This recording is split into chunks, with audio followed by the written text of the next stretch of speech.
buvęs užsienyje, ten dirbęs, mačiau, kaip ten gyvena žmonės, bet grįžęs į Lietuvą bandau verstis individualiai veikla bei savo ūkio įkūrinėjimu. Todėl valdžios politika ir stambių prekybininkų diktatūra, galima tai pavadinti.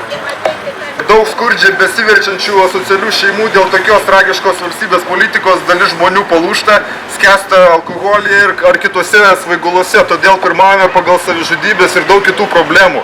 Šias problemas galime įspręsti tik patys piliečiai, būdami aktyvūs, sąmoningi bei organizuoti ir nesileidžiantys maustomi aferistų valdžioje bei stambiajame versle, suprantantis, kad mes tie patys piliečiai įtakojame tiek valdžią, tiek stambų į verslą, todėl kviečiu visus domėtis, sekti įvykius ir bendrauti su bendraminčiais aktualiomis temomis. Iš tikrųjų, šiandien mes susirinkome visi pareikšti protestą prieš didelės, neadekvačiai pragyvenimo lygiui kainas, kurios vyrauja prekybos centruose. Iš tikrųjų, tos kainos yra labai išaukštintos, mes taip manom. Dėl to ir plakatuose jūs irgi turite užsirašę tos visus. 26 metai, kai mes kalbam, dabar atėjo laikas daryti. Aš matau, kad čia susirinko pakankamai nemažai. Tai susirinko tie tikri piliečiai, savo šalies, savo miesto gynėjai, kurie pergyvena ir kažką daro, jau konkrečiai. Tai pirmą žingsnį padarėt, jūs nepabūgot, nesusivėliojat Maksimos nuolaidom, jūs atėjot čionai. Tai yra gera pradžia. Siūlyčiau dabar jau nepasimesti šitą grupelį ir tapti tuo pirmuoju ešalonu. Nepalaikom lietuvis lietuvio, vakar mūsų yra šitas dalykas. Aš šiandien mačiau, kaip ten 30 centų daigelis ir derasi, eina 5 kartus apie tą daigelį ir neperka. Tai ką mes norim? Perdirbimo cechuose, nuvažiuokite į Dusetas, jūs nusipirksit puikiausios mėsos, ne Maksimos kainom, bet tikros mėsos.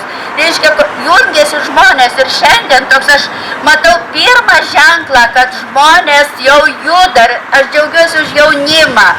Senimas, dabar aš esu 2 viename, esu dirbanti pensininkė, man labai gėda.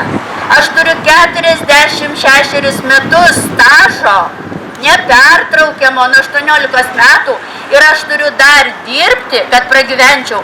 Šiandien turguje susitikau Pupinį, būsimą parlamentarą, taip, kandidatą. Sakau, Edmundai, šiandien mitingas. Oi, tai aš važiuoju avykirpio šventėn, nemeikščios paskui stogastulpį pastato. Tai sakau, tai nebalsuosim. Oi, tai aš nelabai pergyvenu. Tai sakau, vieną kartą pabandęs negali sustot, padarai pertrauką ir vėl eini. Vakar antroji kandidatė pilnus kultūros namus sukvietė. Mildų buvo 10, svečių buvo kiek čia toj salėj, aš nežinau, apie 300 telpa. Balevoja visą vakarą, šiandien nėra. Jie sotus, jie gali 10 kalafiorų nusipirkti, suprantat? Ir jeigu mes neisim iš čia, iš provincijos, nes visoji provincija yra gale. Ir reikia, kaip sakė tas vyras, eiti į kaimus, nes į kaimus paskui nuvažiuoja politikai susirinkti balsų.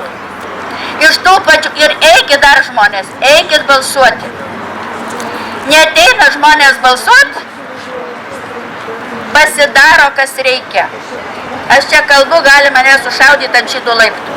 Tai va, labai džiaugiuosi už uteniškius. Te laimina jums Dievas už šitą pasiryžimą ir už suvokimą, kad išmuškim baudžiauninką iš savęs.